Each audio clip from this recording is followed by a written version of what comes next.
Welcome बच्चों। जैसे हमारा चैप्टर चालू है यूनिट्स एंड मेजरमेंट, और उसके हमने बहुत सारे टॉपिक्स भी देखे हैं, जिसमें हमने स्टार्टिंग से देखो तो यूनिट्स देखे, फंडामेंटल यूनिट्स देखे, डिराइव्ड यूनिट्स देखे, उसके बाद में डायमेंशंस देखे, ठीक है। उसके बाद में डायमेंशंस एनालिसिस का एप्लीकेशन देखा, ठीक है। उसके ड्रॉबैक्स देखे, डीमेरिट्स देखे, ठीक है।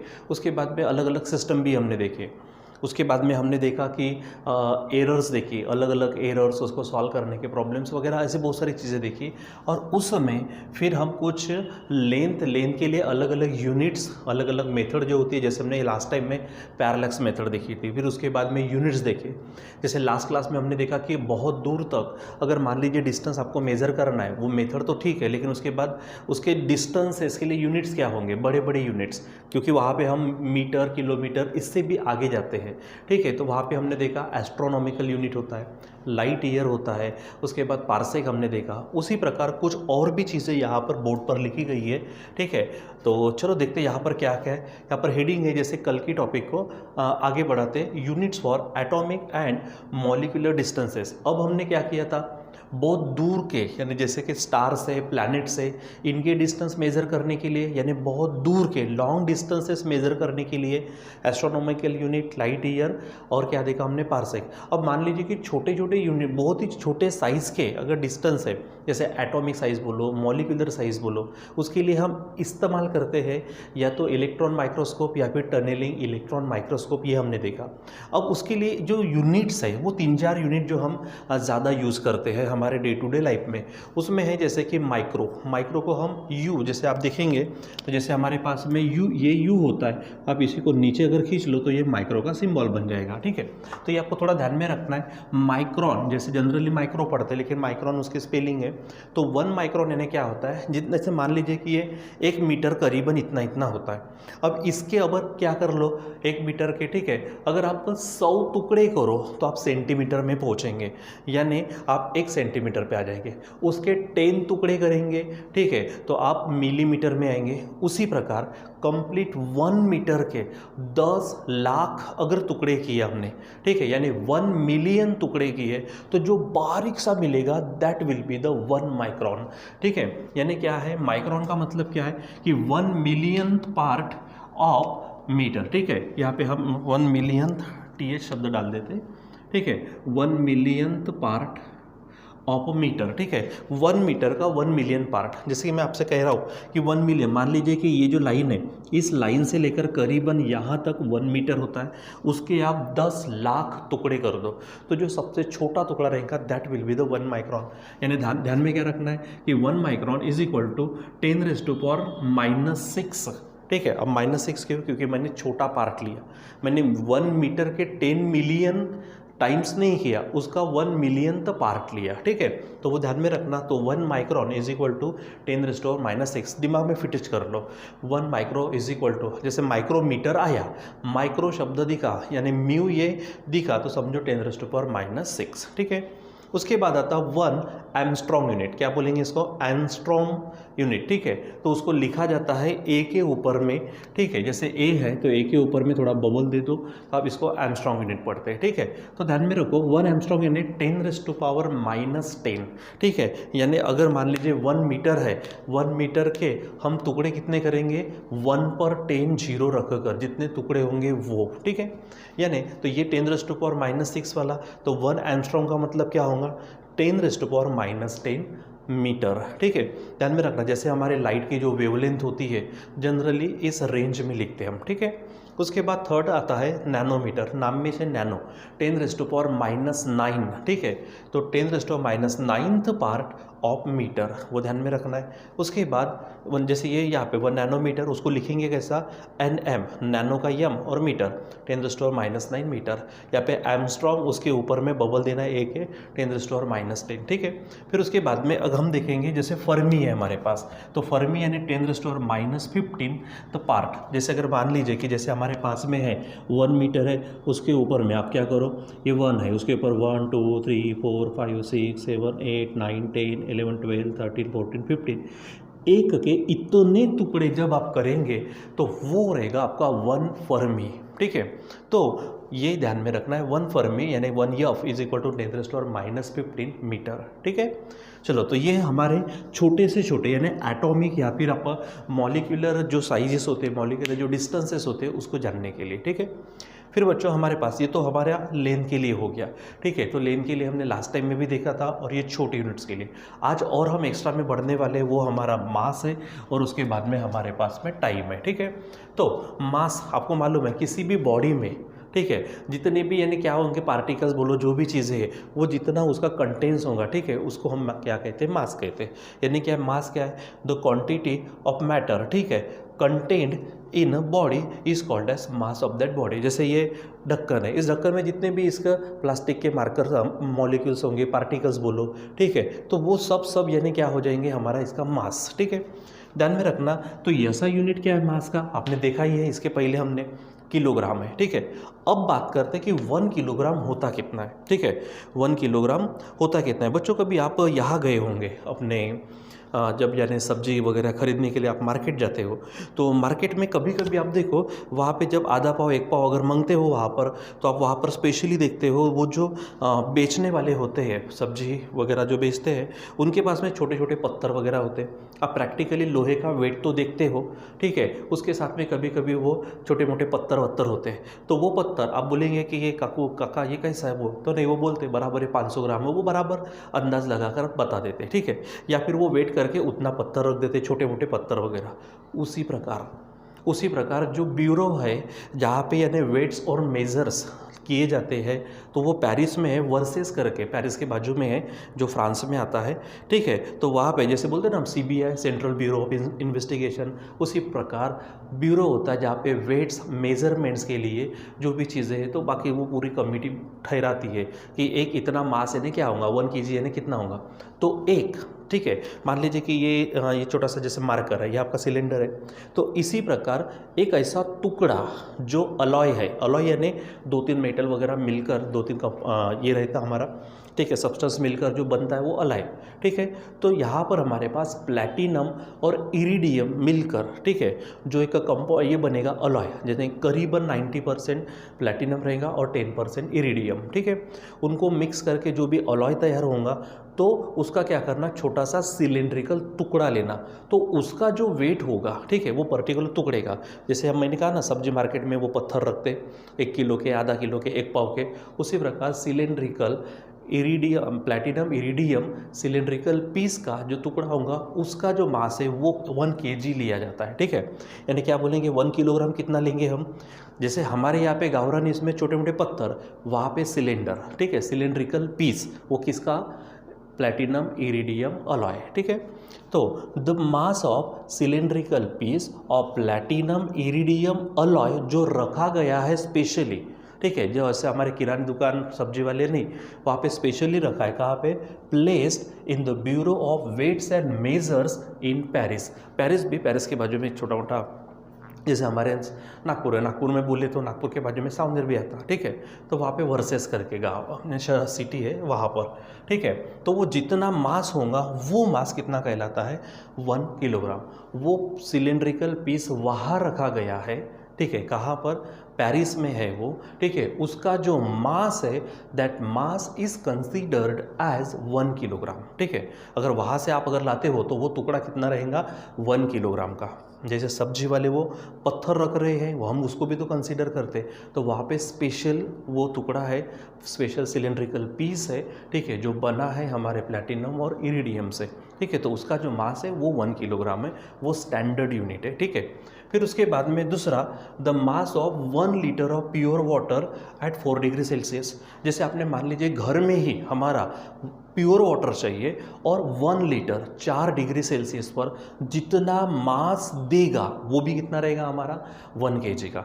मतलब अगर मान लीजिए कि आपके पास में वो जैसे किराने दुकान में जाएंगे तो इलेक्ट्रिकल वेट होता है वो, ठीक है, जो चार्जिंग वगैरह करते हैं वहाँ पे ऐसे डिजिटल लिख के आता, तो मान लीजिए वो मशीन हमारे पास नहीं है, हमारे पास बैलेंस नहीं है, बैलेंस यानी वो तराजू तगड़ी पड्ड, ठीक है, वो अगर नहीं है, तो फिर 1 kg अगर मेज़र करना है तो क्या करना है, सिंपल है, आप क्या करो, बराबर 1 लीटर वाटर ले लो, प्योर वाटर, और 4 डिग्री तक, ठीक है, 4 डिग्री टेम्परेचर में 1 लीटर भरेगा, इतना वाटर होगा, तो वो आपको कितना देगा, 1 किलोग्राम देगा। ठीक है, मतलब आपको कोई भी चीज़ अगर लेनी है तो 1 किलोग्राम के लिए क्या करेंगे, कुछ वेट्स नहीं है, कुछ नहीं करना, सिंपल 4 डिग्री इतना टेम्परेचर पे आ जाओ। ठीक है, उसके बाद में 1 लीटर इतना प्योर वाटर भर दो और उतना जो होगा वो आपका 1 किलोग्राम।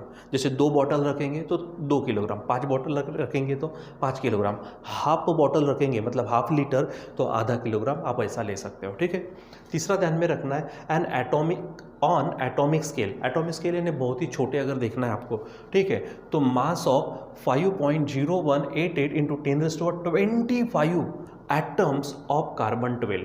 ठीक है, तो कार्बन 12 के, ठीक है, कार्बन 12 है ना, उसका एटॉमिक मास नंबर है और ये एटॉमिक नंबर। ठीक है, तो कितने पार्टिकल्स लेना है आपको, सोचो 5.0188, सिंपल 5 पकड़ो, 5 पे आप 25 जीरो रखेंगे, जैसे मैंने यहाँ पे 1 पे 15 जीरो रखे थे, तो 5 पे आप 25 जीरो रखेंगे और उतने पार्टिकल्स किसके, कार्बन के। ठीक है, जैसे अगर मान लीजिए, जैसे अगर ये सादा अगर कपड़ा भी ले लो तो आपको मालूम है इसमें बारीक बारीक बारीक बारीक पार्टिकल्स है बहुत सारे, तो ऐसे कितने पार्टिकल लेना है, 5.0188, तो सिंपल 2 मिनट के लिए 5 समझो, उसके ऊपर आप 25 जीरो लगा दो और जितने हमारे क्या होंगे, पार्टिकल्स होंगे कार्बन 12 के। ठीक है, तो उसका जो मास होगा वो मास आपका 1 kg होगा।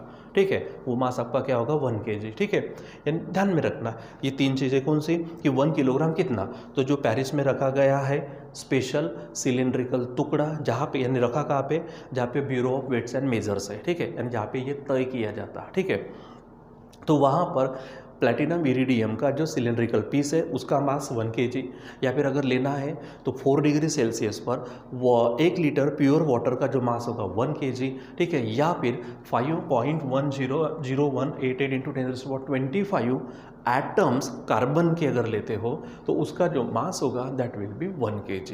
ये आपको ध्यान में रखना है। ठीक है, चलो फिर कुछ चीज़ें और ध्यान में रखो, जैसे 1 किलोग्राम इज इक्वल टू आपको मालूम है 1000 ग्राम होता है। ठीक है, ये तो मालूम है। आगे for mass of atomic particles such as proton, neutron, electron and atoms खुद। ठीक है, तो अगर इनका अगर देते, जैसे अगर मान लीजिए कि मैं अगर कपास का एकदम छोटा सा पार्टिकल भी लूँ फूक मारने लायक, उसका भी तो कुछ ना कुछ मास होगा, लेकिन वो हमारे आंखों से दिख रहा है। अब सोचो atoms, molecules, neutrons, protons, electron, ये हमारे आंखों से नहीं दिखते, इतने कम साइज़ के हैं वो, तो उनके लिए भी, जैसे बड़े बड़े चीज़ों के लिए हम कुछ लेते हैं। ठीक है, जैसे बड़ी चीज़ों के लिए लिखा भी है यहाँ पे, जैसे हम टन, क्विंटल वगैरह बोलते हैं उस तरह से, तो छोटी चीज़ों के लिए भी, छोटे साइज़ का अगर मास जानना है तो उसके लिए भी ध्यान में रखो एटॉमिक मास यूनिट होता है। ठीक है, तो उसको AMU बोलते हैं, जैसे एस्ट्रोनॉमिकल यूनिट को हमने AU कहा था, इसको एटॉमिक मास यूनिट कहेंगे, या फिर सिंपली आप U से भी बता सकते। तो 1 एटॉमिक मास यूनिट कितना हो जाएगा, तो 1.6604 इंटू 10⁻27 किलोग्राम। ठीक है, तो ये वैल्यू आप ध्यान में रखेंगे, 1 atomic mass unit is equal to 1.6604 into 10⁻24 kilogram. ठीक है, फिर उसके बाद for bigger units of mass, ये हम हमारे रोज के यानी बाज़ार में, किराने दुकान इधर उधर देखते हैं, यानी रोज़मर्रा के इसमें देखते हैं। 1 क्विंटल हम बोलते हैं ना, हमारे घर में हम गेहूँ या फिर चावल के जो बोरियाँ लाते हैं, 1 क्विंटल, आधा क्विंटल।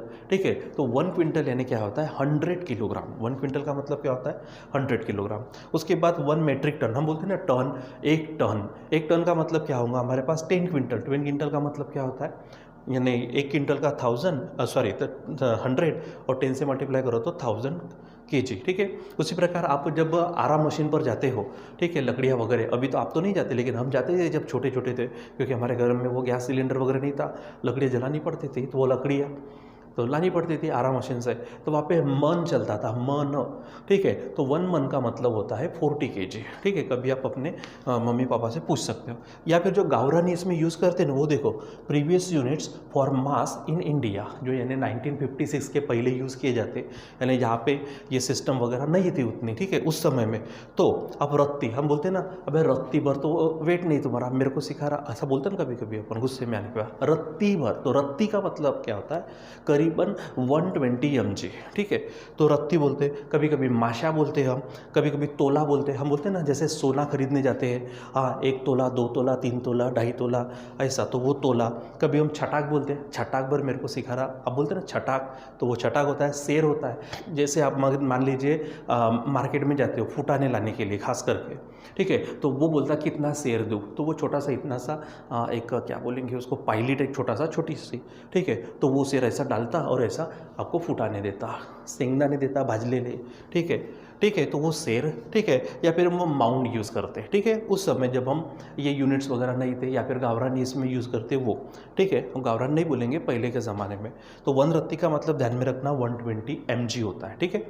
फिर उसके बाद बच्चों हम आते हैं यूनिट ऑफ टाइम पर, ठीक है। तो यूनिट ऑफ टाइम वैसे तो मालूम है हमको, चाहे CGS लो, चाहे FPS लो, चाहे MKS लो, चाहे हमारा SI सिस्टम रहे, वहाँ पे हम सेकंड यूज़ करते हैं। लेकिन ये सेकंड अगर देखा तो कितना हो जाएगा, तो बच्चों सबसे बड़ी चीज़ ध्यान दो कि सन हमारे सर के ऊपर जब एकदम आता तो करीबन कितने बजते हैं, यस करीबन 12 बोलते हैं ना हम, 12। तो हम 12 को मॉर्निंग बोलते, मिडनाइट बोलते कि नून बोलते, आफ्टरनून यानी नून के बाद, 12 बजे के बाद, तो नून यानी मीडियन भी बोलते हैं उसको, जब यानी सूरज एकदम हमारे सर के ऊपर आ जाता, एकदम हाईएस्ट हाइट पर रहता हो, ठीक है, तो उसको नून बोलते या फिर मीडियन। तो आज 12 बजे से लेकर कल दोपहर के फिर से 12, आज 12 है नहीं, दोपहर के 12, आज 12 बजे से लेकर कल दोपहर के 12 बजे तक आपको भी मालूम है कितने आवर्स होंगे, 24 आवर्स, तो वो लिया जाता, तो उसको हम सोलर डे कहते हैं। उसको क्या कहते हैं हम, सोलर डे, ठीक है। यानी सन, आज हमारा सन के रिलेटेड यानी सोलर आज हमारे सर के ऊपर है, ठीक है। फिर घूमते घूमते घूमते हमारी अर्थ घूमेंगे एक्चुअली, ठीक है, और फिर क्या होगा, फिर सन दूसरे दिन हमारे सर के ऊपर फिर आएगा, तो यानी 2 नून हो गई, आज के 12 फिर कल के 12, 2 नून या फिर 2 मेडियन। तो इसके बीच में जो टाइम इंटरवल होता है that is our solar day, ध्यान में रखो, ठीक है। तो सबसे पहले सोलर डे ध्यान में रखो, the time interval between 2 medians या फिर नून्स, ठीक है, एट अ प्लेस, किसी भी प्लेस पर, जैसे मैं अभी सावनेर में हूँ यहाँ पर, अब किसी भी प्लेस पर मतलब मैं ज़रूरी नहीं कि मैं यहाँ पे और घर के बाहर, ऐसा नहीं, सावनेर में है, नागपुर में, कहीं पे भी, वो उसको प्लेस बोलेंगे।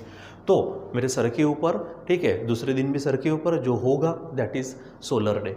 तो आप ध्यान में रखो कि वन मीन सोलर डे, अब यहाँ पे हमने मीन शब्द क्यों लिया, ठीक है, तो आपको मालूम है हर दिन यानी एक समान नहीं होता। जैसे कभी हम शाम की बात करते हैं, अभी देखो विंटर चालू होने वाला है, तो विंटर चालू होना तो जो डे है वो थोड़ा जल्दी ढलता है, यानी सन सेट्स अर्ली, ठीक है, अर्लियर, यानी as compare to summer season, ठीक है। अगर समर सीजन की बात करते हैं तो उसकी तुलना में विंटर में जो सन होता है जल्दी ढलता है। इसका मतलब दिन की भी क्या होती है, हमारी क्या बोलेंगे उसको, जो टाइम इंटरवल है या फिर ढलने का जो टाइमिंग है थोड़ा अलग होता है, कम ज़्यादा। या फिर अभी हम सितंबर की बात करते हैं और करीबन दिसंबर की बात करते हैं तो करीबन 1 मिनट का फ़र्क भी पड़ता है, कंप्लीट 24 आवर्स नहीं होते। क्यों? क्योंकि आपको भी मालूम है हमारी जो अर्थ है ये हम पढ़ने वाले केपलर्स लॉ, जब हम ग्रेविटेशन में पढ़ेंगे तो हमारी अर्थ हमको लगता है कि सन के अराउंड सर्कुलर ऑर्बिट में घूमती, एक्चुअल नहीं घूमते, it revolves in the elliptical orbit, हम उसको बाद में देखेंगे, ठीक है। तो इसके कारण थोड़ा सा फर्क भी पड़ता है। तो इसलिए डे का यानी जो नून या फिर नून के बीच में जो टाइम इंटरवल है थोड़ा कम ज़्यादा हो सकता है, इसलिए हम क्या लेते हैं यहाँ पर मीन सोलर डे। तो मीन सोलर डे तो भी करीबन ध्यान में रखो, तो एक डे का कितना होता है 24 आवर्स।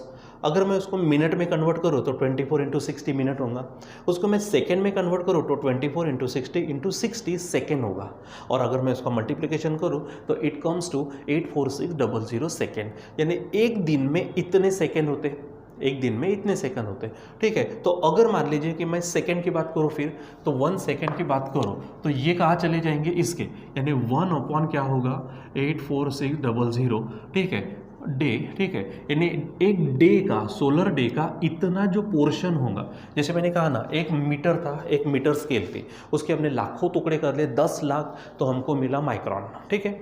उसी प्रकार एक कंप्लीट डे यानी नून से लेकर दूसरे नून तक जितना भी टाइम है उसके हम 84,600 अगर टुकड़े करते तो एक टुकड़ा आपका सेकेंड कहलाएगा। यानी क्या होगा 1 सेकेंड इज इक्वल टू 84600 तो part of mean solar day, यानी एक सोलर डे का इतना पार्ट, यानी 1 अपॉन 84600, ठीक है, ऑफ द डे, ठीक है। ये ध्यान में रखना है आपको। फिर उसके बाद में थोड़ा आगे बढ़ते हम, वहाँ पर आप थोड़ी सी ये चीज़ें ध्यान दो। अब हमारा जो सोलर डे है इसके भी अनुसार अगर बात करते तो कम ज़्यादा होते रहता।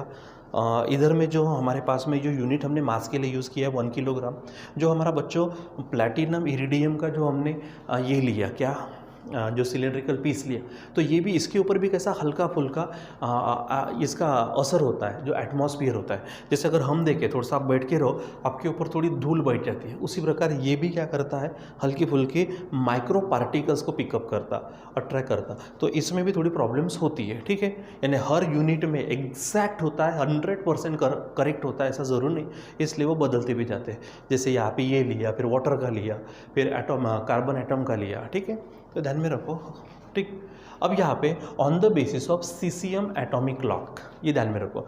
जैसे यहाँ पर किलोग्राम के लिए कौन सा अलॉय यूज़ करते, तो ध्यान में रखना प्लैटिनम या इरिडियम अलॉय। यहाँ पर एटॉमिक क्लास के लिए क्लॉक के लिए कौन सा सीसीएम यूज़ करेंगे हम, ठीक है। अब क्या चीज़ है, तो 1 सेकेंड का मतलब क्या है।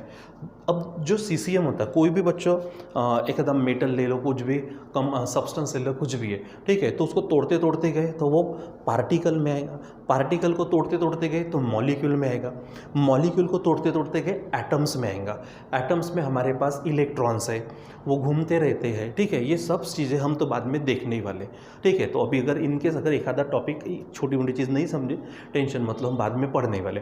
तो आपको देखो, तो एटम्स है, न्यूक्लियस के अराउंड घूमते रहते हैं कौन, इलेक्ट्रॉन्स, ठीक है। अगर थोड़ी उसको एनर्जी मिल जाती है तो इलेक्ट्रॉन एक्साइट स्टेट में आता, एक्साइटेड स्टेट में आने के बाद कोई भी नेचर की कोई भी चीज़ एक्साइटेड स्टेट में ज़्यादा देर नहीं रहती ही नहीं हो, तो वो फिर से अपने ग्राउंड स्टेट में आएंगे। तो हायर ऑर्बिट से, हायर एनर्जी लेवल से, हायर स्टेट से वो कहाँ पे आएगा, हमारे ग्राउंड स्टेट में आएगा। तो जब भी वो हायर स्टेट से ग्राउंड स्टेट में आता है, ठीक है, तो वहाँ पर क्या होता है, वेव्स निकलते हैं, ठीक है, वहाँ पे रेडिएशन होता है, ठीक है। हम इसको बाद में पढ़ेंगे। तो जो रेडिएशन होते हैं उसके अनुसार, तो देखो 1 सेकेंड क्या कहलाता, द टाइम रिक्वायर्ड फॉर, कितने, ये नंबर ध्यान में रखना, 9, 192, 631, 700, ठीक है। तो जो भी आंकड़ा है आप पढ़ लेना, ठीक है। क्या बोलेंगे, the time required for this number emitted, ठीक है। तो एक्चुअली यहाँ पे रेडिएशन शब्द चाहिए था,